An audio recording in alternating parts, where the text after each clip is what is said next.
Sebanyak 19 pelajar SMA sederajat terjaring razia oleh Dinas Pendidikan Kota Pematang Siantar di sejumlah tempat di Taman Kota, tempat permainan biliar dan kafe pada Rabu 16 Februari 2022.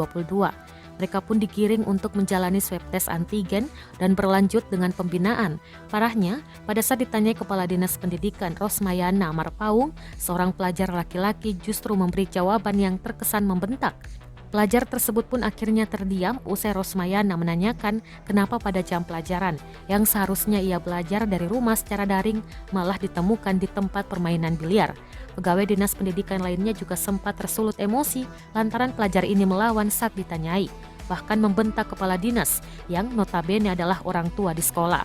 Berkaitan dengan program razia pelajar SMA ini, Rosmayana menjelaskan bahwa mereka melakukan patroli 2 gelombang. Gelombang pertama berhasil mengamankan 5 pelajar dan gelombang kedua 19 pelajar.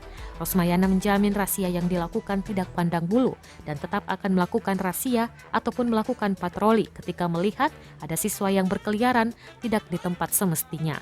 Tak berhenti di anak sekolah, Dinas Pendidikan juga mengingatkan para kepala sekolah agar sama-sama menjaga prokes yang ketat sesuai dengan surat edaran SKB 4 Menteri yang masing-masing sudah dipegang Kesatuan Pendidikan.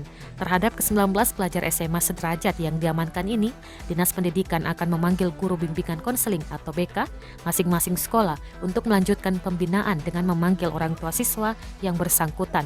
Selanjutnya, dengan siswa yang sempat membentaknya, Rosmayana juga akan memanggil kepala sekolah untuk mengonfirmasi kebenaran adanya ujian.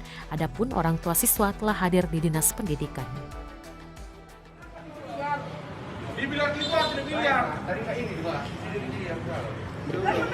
Lawan kali. Mengban lah. Ini Bu. Dah. Hmm. Ini orang tua udah datang loh, kamu nggak tahu?